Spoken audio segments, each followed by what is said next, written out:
Olá a todos, estimados alunos do curso de especialização em Gestão Pública Municipal, Universidade Federal de Mato Grosso do Sul. Bem-vindos a mais um encontro da disciplina de Plano Diretor e Gestor Municipal. É um prazer bastante grande poder compartilhar um pouco do nosso conhecimento com vocês e da mesma forma que aprender a partir dessa troca.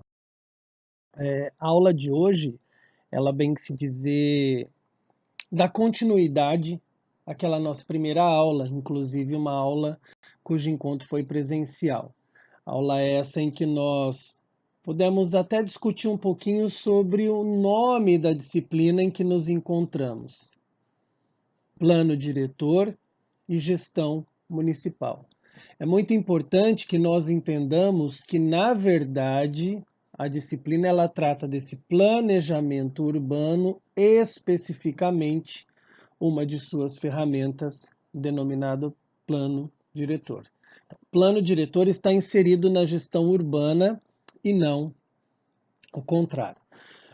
Para que possamos, então, dar início a algumas reflexões da aula de hoje, é muito importante que nós retomemos o mote dessa disciplina, que é planejamento desses espaços denominados cidades, esses aglomerados de pessoas, né, pessoas que se assentam próximas umas das outras e que, a partir desse assentamento, elas começam a desenvolver estruturas, atividades e ali seguem seus rumos de vida. Quando nós pensamos neste planejamento desse espaço denominado cidade, é importante que nós não pensemos somente na organização, mas o planejamento diz respeito à funcionalidade desse espaço. Existe mobilidade urbana, mobilidade para os pedestres, mobilidade para os veículos.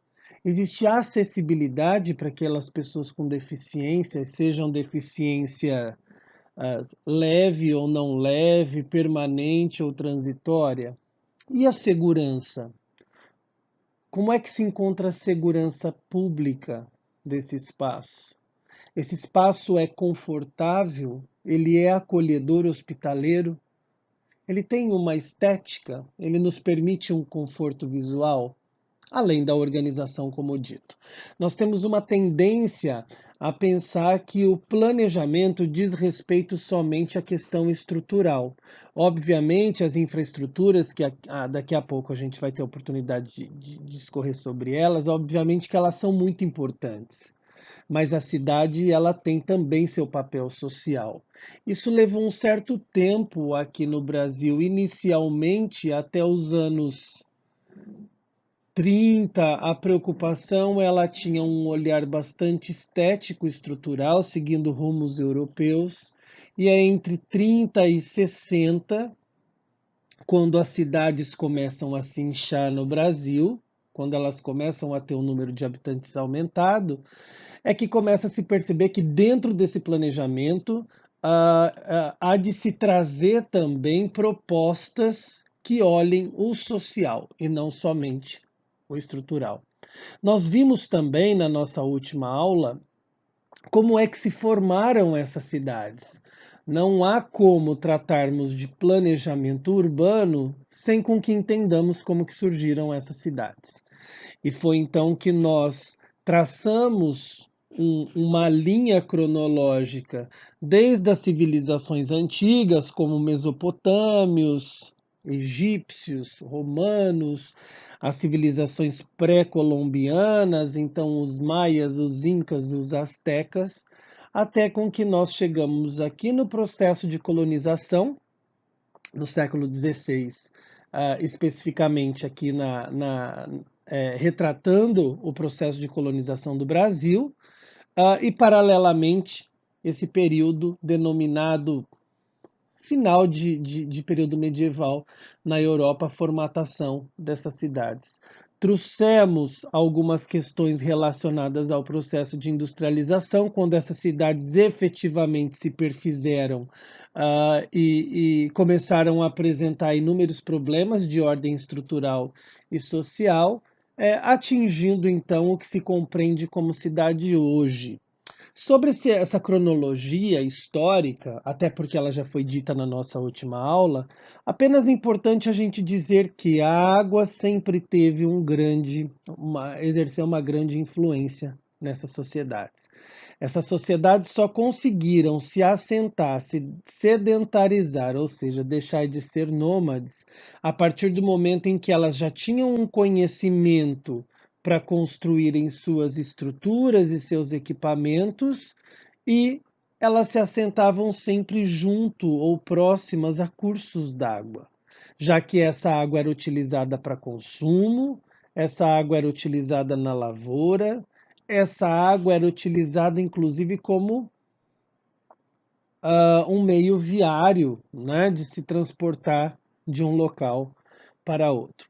E da mesma forma, essa água era, por meio de técnicas aplicadas como dutos, diques, represamento, levadas para regiões mais longínquas. Essa é uma realidade em que a gente vê em todas essas civilizações.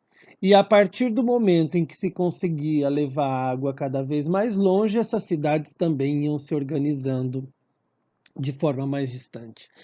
Mencionamos os romanos como grandes representantes do que a gente tem como cidade hoje, porque foram os romanos que definiram que as cidades precisavam ter traços hierarquizados e específicos, embora sejam elementos que a gente já percebeu na Mesopotâmia, mas são os romanos que definem aí duas ruas principais que se cruzam, uma de leste a oeste, outra de norte a sul, e que no cruzamento dessa cidade que surgia geralmente a instituição gestora daquele espaço e ao redor outras instituições públicas, então as residências.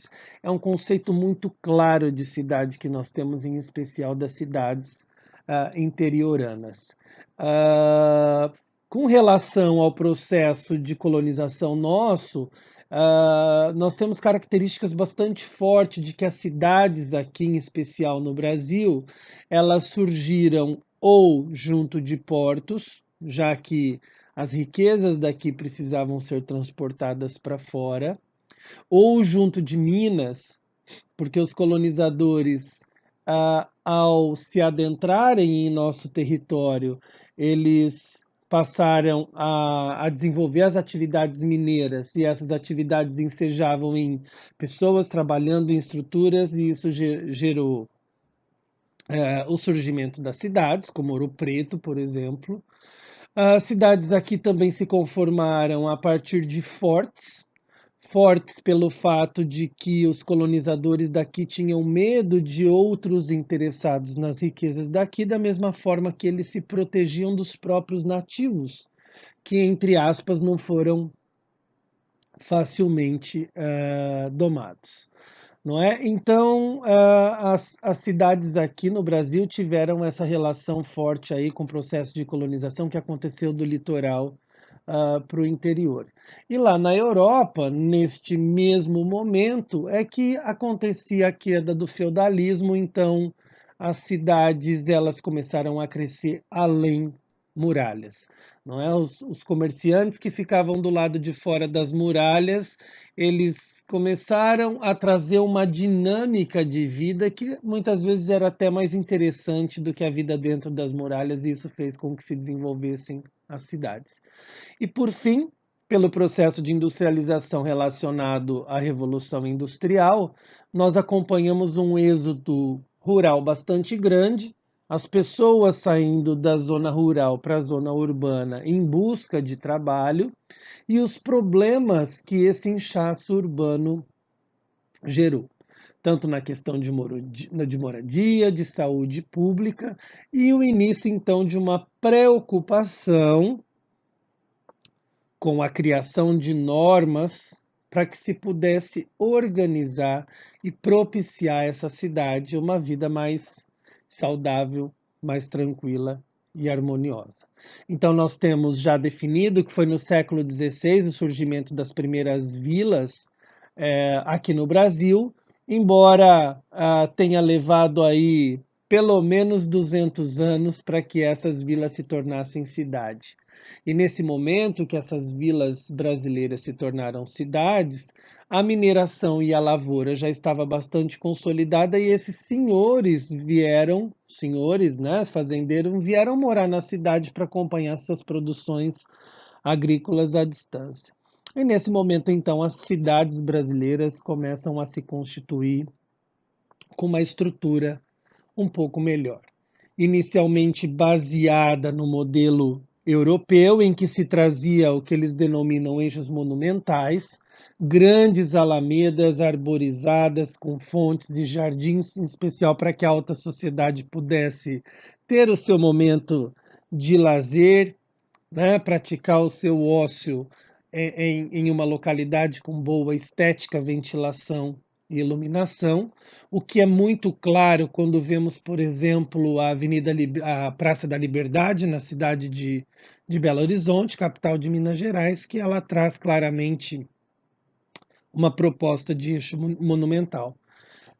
E isso se perdurou por alguns anos, até a década de 60, né, um momento em que o Brasil também apresenta um certo desenvolvimento, em que a população rural ela começa a querer a se deslocar especificamente para o espaço urbano, né? Nós tínhamos na década de 70 uma população rural de quase 50%, e nos anos 2000 uma população rural de 20%. Então a gente percebe o inchaço urbano.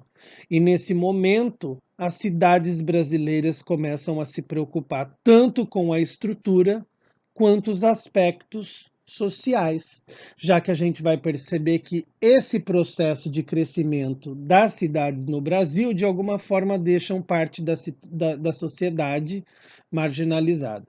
Né? E parte dessa sociedade marginalizada, ela diz bastante respeito àquelas pessoas com menos escolaridade e que vieram tentar as suas vidas nesse espaço denominado cidade. Outras questões relacionadas ao nosso país, que se faz importante mencionar, é que nós vivemos hoje num país de características continentais. O Brasil é um país muito grande. Embora ele seja muito grande, ele tem claramente zonas de desenvolvimento e de aglomeração.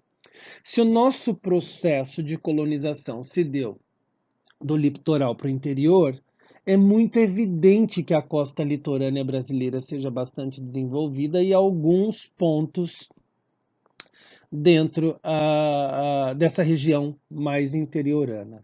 Da mesma forma, é bastante evidente que existem grandes centros urbanos. Então, um quinto da população praticamente brasileira vive nessas poucas e grandes cidades, mas metade da cidade brasileira vive em pequenas cidades, cidades com menos de 10 mil habitantes, cidades de interior. E aí existe até uma certa dificuldade entre aqueles que estudam esses espaços em definir o que é rural e o que é urbano no Brasil.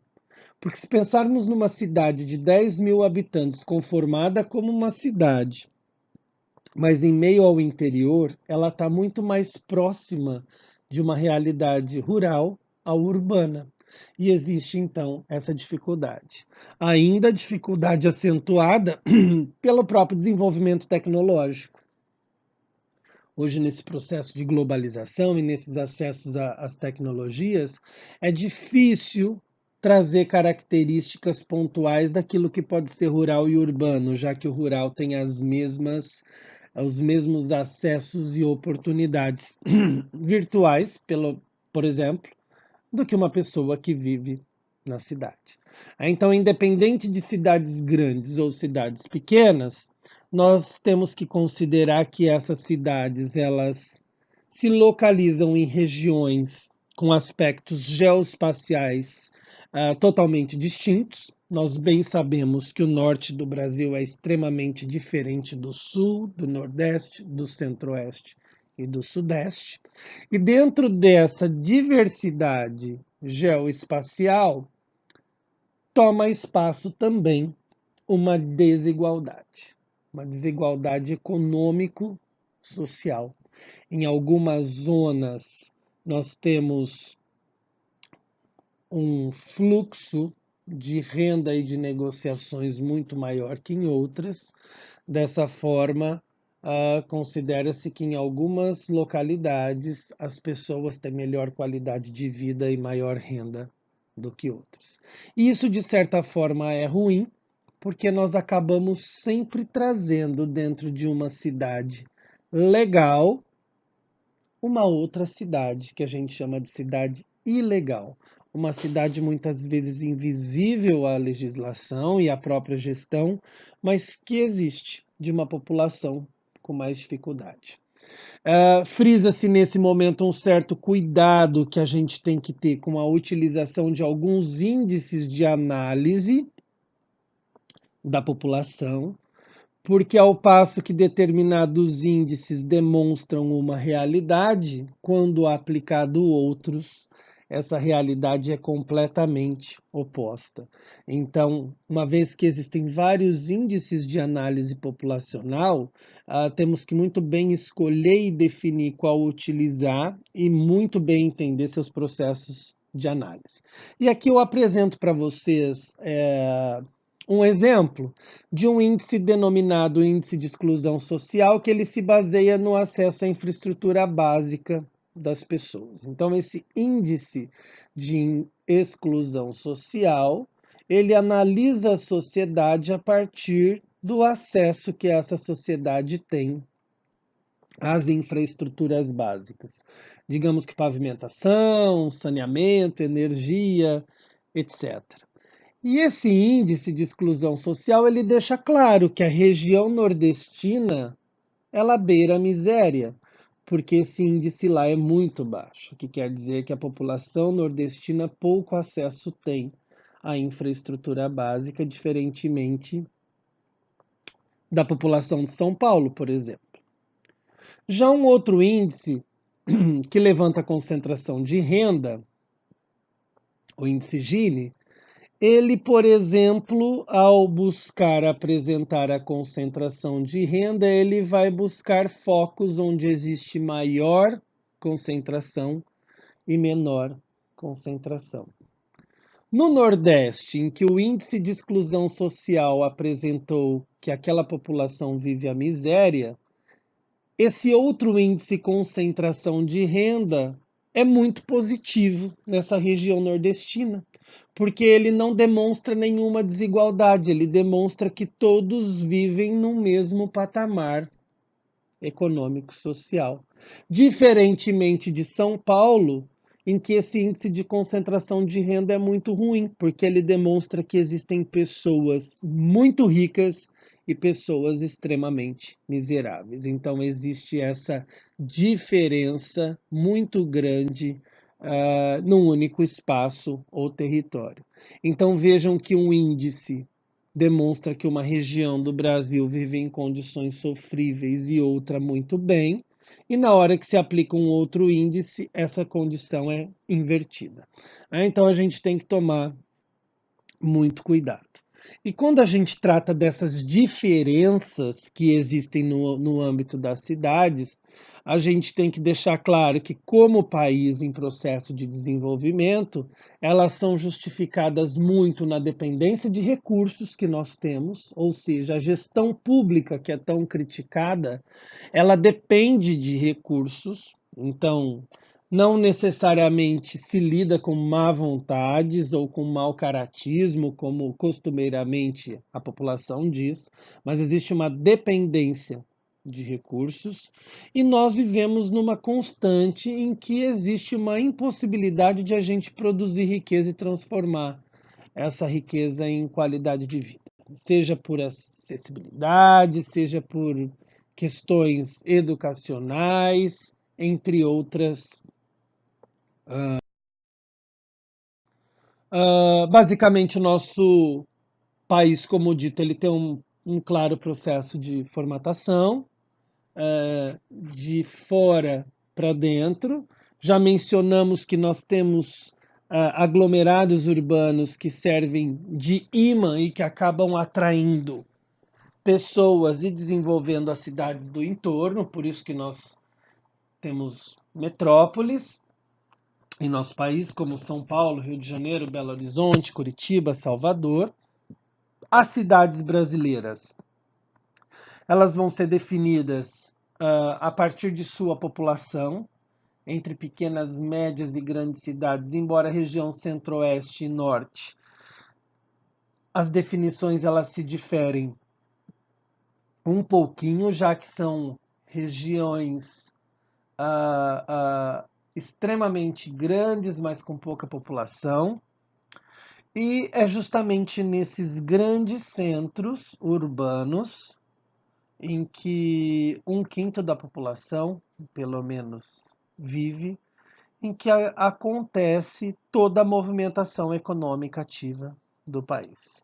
Quase que a totalidade das grandes empresas estão instaladas nessas cidades, mais que 70% das operações bancárias acontecem nessas cidades. Os empregos de ponta, as melhores posições de emprego estão nessas cidades. E é nelas justamente que se encontram as maiores discrepâncias sociais.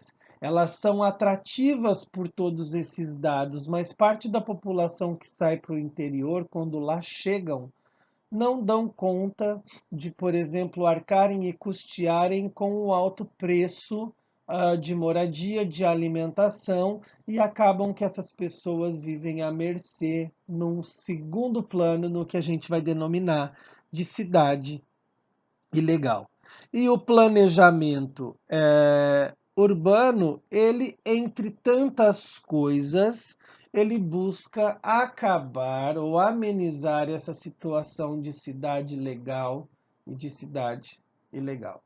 É apenas importante a gente pensar que o planejamento urbano não foi criado para resolver os problemas desses espaços denominados cidades de grande população. O planejamento urbano, ele cabe a toda e qualquer cidade, independentemente de seu tamanho. Até porque o maior objetivo do planejamento não é remediar problemas, mas é se precaver contra problemas. E por isso, então, que ele é cabível em qualquer tipologia ou tamanho desses espaços denominado cidade. Quando a gente fala em planejamento, a gente vai ver que uma das principais questões, as iniciais, elas dizem respeito às questões estruturais ou infraestruturas, como a gente denomina, mas a gente vai perceber lá na frente, na outra aula, quando a gente começar a entrar no assunto principal da disciplina, que é plano diretor, estatuto da cidade, que hoje, além dessas infraestruturas, existe todo um trabalho e a necessidade de desenvolvimento de um trabalho focado na questão social. Mas é importante que a gente, ao tratar de planejamento, comece a pelo menos relembrar o que são essas infraestruturas, do que elas se compõem e o papel que elas desenvolvem no âmbito da cidade. Então, sobre as infraestruturas, a gente já tem um conceito prévio por nossas próprias vivências, mas a gente precisa saber que essas infraestruturas não são recentes. Elas são fruto da nossa própria história. A história foi quem construiu vagarosamente essas infraestruturas, justamente porque a sociedade, desde Mesopotâmia ou tempos anteriores, ela sempre de alguma forma se desenvolveu, se relacionou com a tecnologia, né? E a gente faz um convite agora para quebrarmos até esse paradigma de que tecnologia tem a ver com computador. Tecnologia, na verdade, tem a ver com aplicação de conhecimentos, de inovação. Então, lá no passado, um simples dique ou um aqueduto representava um elemento altamente tecnológico. Então, a sociedade sempre teve uma relação muito próxima com a tecnologia, e as primeiras tecnologias historicamente constituídas, elas se relacionavam à água, porque a água era o elemento de sobrevivência. Né? Dizia respeito ao consumo humano, ao abastecimento, um meio de descarte daquele material que deveria ser inutilizado, e a posteriori, com o próprio desenvolvimento industrial, então quando se cria um motor a vapor, depois a eletricidade, o surgimento da energia, é que vão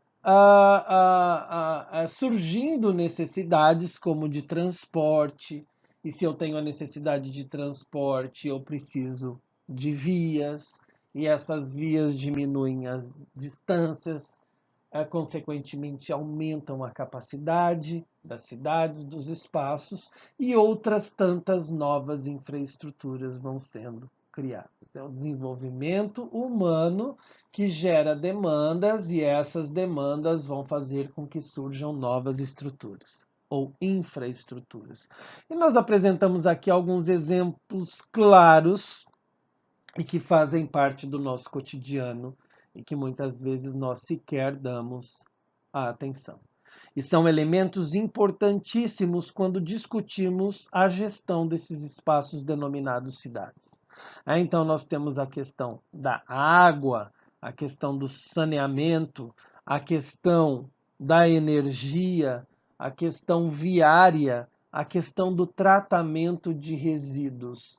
Todos eles elementos que vão permitir a funcionalidade do espaço, que vão permitir a segurança, que vão permitir a organização, que vão permitir a estética e que vão permitir esse acolhimento, esse bem-estar às pessoas, sejam residentes ou visitantes. Importante dizer que essas infraestruturas não são as únicas. Por exemplo, hoje nós temos a infraestrutura de tudo aquilo que se relaciona à comunicação, que é algo bastante recente. Importante a gente mencionar que essas infraestruturas elas não atuam numa perspectiva de individualidade, né? Por isso que a gente trata as infraestruturas urbanas numa perspectiva de sistema. Uma depende da outra. A água pela água não teria sentido se essa água não tivessem outros significados e outras relações. Né? Para que eu tenha o serviço de energia, eu preciso ter um sistema viário para que eu possa implantar os postes, para que eu possa instalar os fios.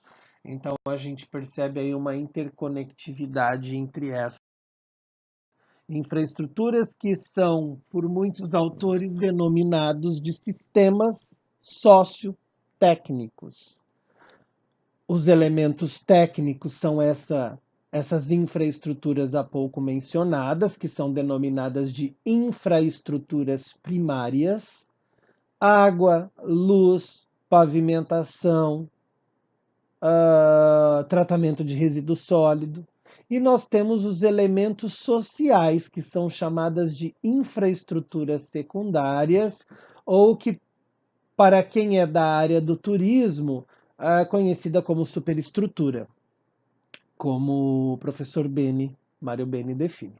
Então, nós temos nesse âmbito das infraestruturas a parte primária, que são essas essenciais, não que as outras não sejam, talvez a palavra essencial não seja mais adequada, mas são essas mais comuns, ou que são mais claras, ou que são claramente percebidas, como água, luz, pavimentação, a questão do tratamento com o lixo. E nós temos as sociais, que dizem muito respeito às instituições reguladoras. O hospital, a escola, a delegacia. E importante que a gente mencione que essas infraestruturas secundárias, que são essas instituições que regulam ou que organizam, elas só conseguem existir quando da união das infraestruturas primárias. Eu não consigo ter um hospital que cuide da saúde se esse hospital não tiver uma via de acesso, se ele não tiver água, se ele não tiver todo um trabalho de saneamento, se ele não tiver energia, se ele não tiver um trabalho de resíduo.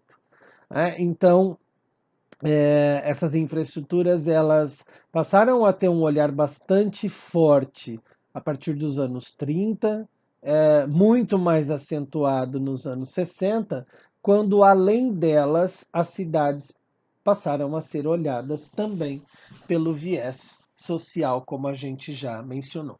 Então, por sistema sociotécnico, entende-se o conjunto de sistemas incorporados ao meio urbano para o qual oferecem serviços fundamentais para o seu funcionamento, como energia, água, comunicação e transporte. Vale mencionar que o nosso foco nesse momento ele se direciona a essas infraestruturas primárias e que essas infraestruturas primárias elas têm um grande poder influenciador no meio em que elas se encontram. Isso porque elas têm suas próprias características técnicas, ou seja, elas têm as suas próprias características de elementos que as constituem. Por exemplo, a iluminação, ela como elemento técnico, ela vai ter o fio, ela vai ter a lâmpada que é de vidro, ela vai ter o poste que é de concreto, e essa constituição dela, de alguma forma, influencia o meio, influencia a paisagem, etc.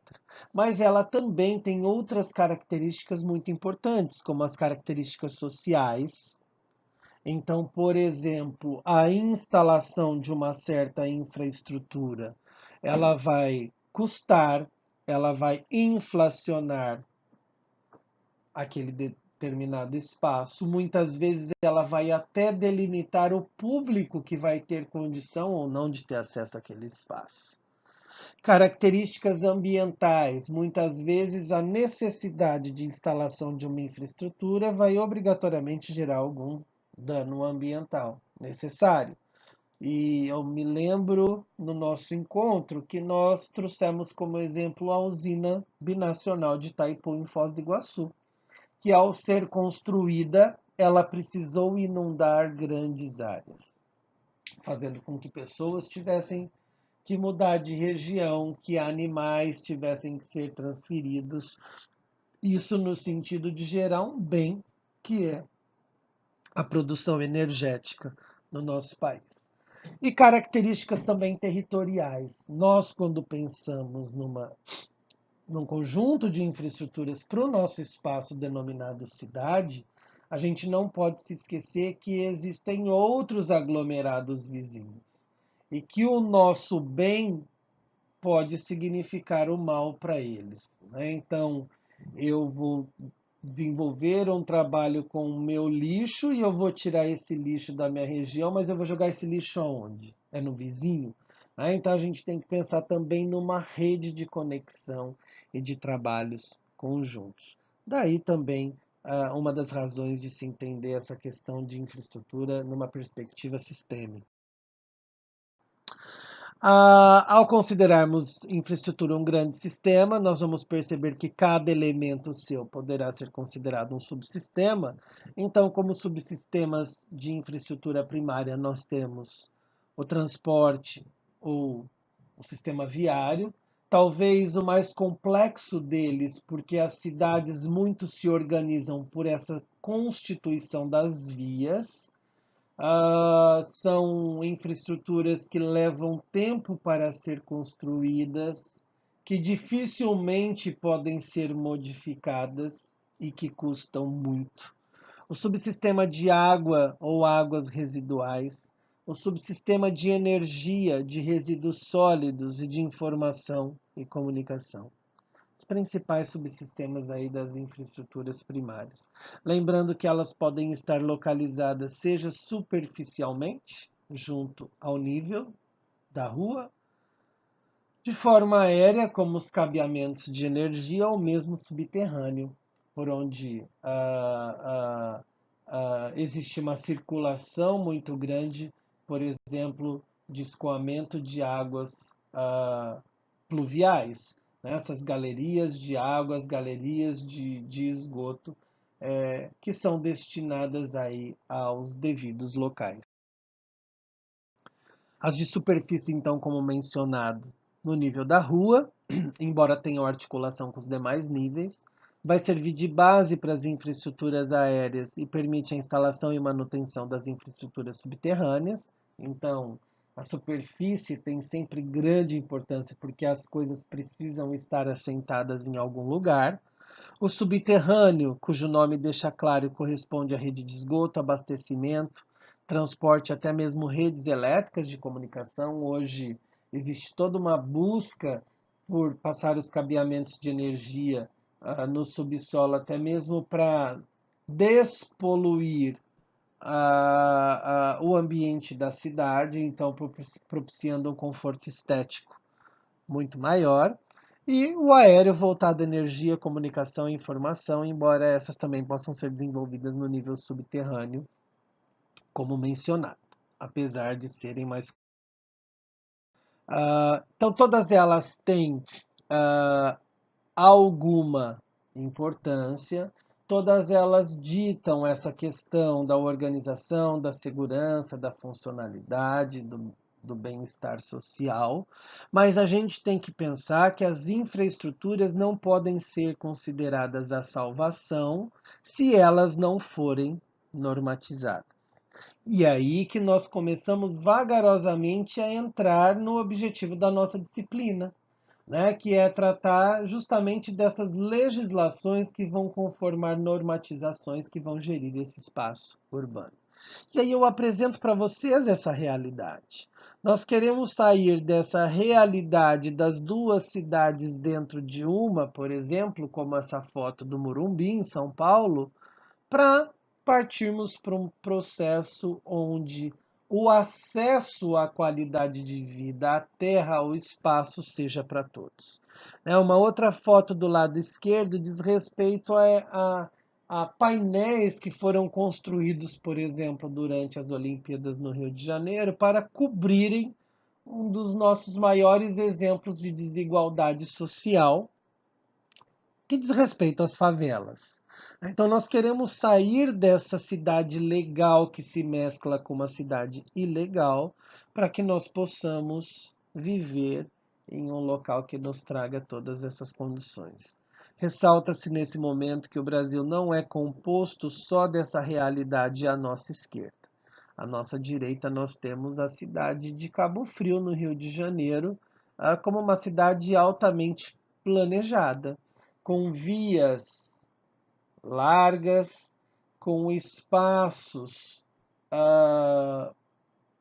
para lazer, para entretenimento, com vias em que o fluxo de ar ele existe, ou seja, as correntes de ar circulam por entre a cidade, com um sistema viário interessante, com um trabalho com cores para que as pessoas possam se localizar entre os diferentes bairros, isso trazendo um sentimento de acolhimento e qualidade de vida para quem visita e para quem.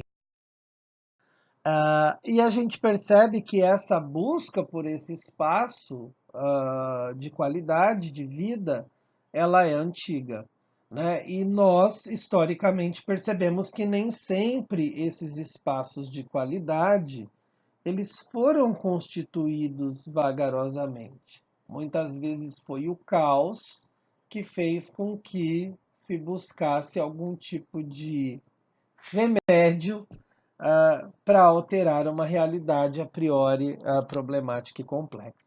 E nós trazemos aqui um exemplo do plano Haussmann de Paris no século XIX. Paris, uma grande cidade europeia, uma grande cidade, digamos, em âmbito mundial, que já naquela época tinha os seus problemas, porque como toda cidade antiga europeia, ela foi se constituindo por vias muito estreitas, e a pedido de Napoleão, na época, esse prefeito criou um plano para amenizar os problemas urbanos de Paris. E eu enfatizo amenizar entre aspas, porque esse processo de remediar um problema não deixou de gerar outros tantos problemas. Por isso a necessidade de um planejamento antecipado. Uma das propostas de Napoleão e que foi seguida pelo prefeito Husman na época foi cortar a malha urbana da cidade, criando grandes alamedas que conectavam localidades específicas da cidade. Ou seja, tudo que estava no caminho dessas grandes alamedas foi desapropriado e foi demolido. E a cidade foi reconstituída com edificações padronizadas, com larguras de vias padronizadas, com tamanho de vegetação padronizada. Por trás disso tudo, muitas vezes, um interesse de facilitar a própria circulação militar, mas, enfim, a priori, com uma proposta de melhorar o fluxo e a qualidade de vida das pessoas, ainda que gerando problemas. Foi um trabalho que, muito além dessa questão da infraestrutura viária, ele trouxe inserido nele já uma preocupação com a questão da água, do saneamento, entre outras questões. A cidade de Barcelona, também conhecida por um processo de urbanização bastante interessante. Nesse mapa do lado esquerdo, nós temos uma região de cor mais acentuada que diz respeito à Barcelona medieval, dentro das muralhas, e um processo de crescimento na busca aí da organização do espaço e qualidade de vida das pessoas. Também do século XIX, é denominada de Plano Cerdà. Esse processo de urbanização de Barcelona ele foi fruto de um concurso, embora Cerdà não tenha sido vencedor, ele foi o escolhido, e a sua grande proposta é trabalhar com vias lineares, ou seja, formação de quarteirões, cortadas por vias transversais na busca de facilitar o fluxo. Hoje, como se compreendêssemos aqui na atualidade, vias coletoras, as menores, cruzadas por vias arteriais, ou vice-versa.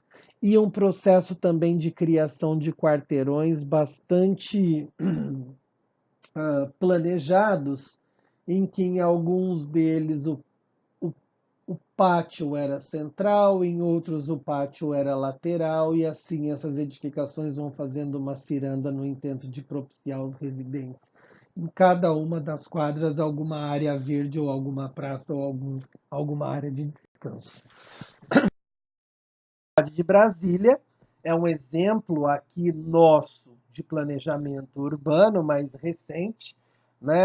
O plano piloto de Lúcio Costa, que a gente chama de cidade avião, e a gente consegue perceber bem esse eixo monumental central de Brasília com a asa norte e a asa sul, e a cidade também foi toda planejada, considerando a própria topografia para que a água pudesse escoar para a lagoa.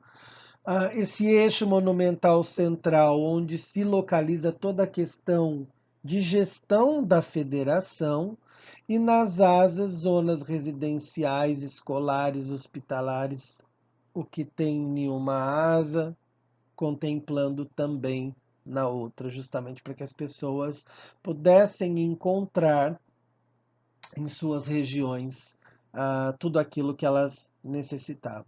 Inclusive, nesse plano de Lúcio Costa, até as construções são muito idênticas. Né? Todos os prédios são construídos sobre pilotis, sobre pilares, justamente para que a área de baixo dos prédios pudesse ser utilizada para jardim, para lazer, entretenimento, permitindo uma maior circulação do ar e uma maior qualidade de vida. E, por fim, a cidade de Curitiba, que, embora não tenha feito grandes intervenções estruturais na parte de modificação viária, ela trabalhou a questão viária de transporte. Então, dentro da cidade foram definidas algumas avenidas em que se circulariam os ônibus, e lateralmente os ônibus vias mais vagarosas, e paralelamente a 1, 2 quadras de distância, a instituição de avenidas com maior movimento. E isso, de certa forma, melhorou muito o fluxo e a qualidade de vida da cidade de Curitiba, sem a necessidade de alargamento de vias ou corte de malha urbana, mas apenas um trato, um planejamento na questão do transporte.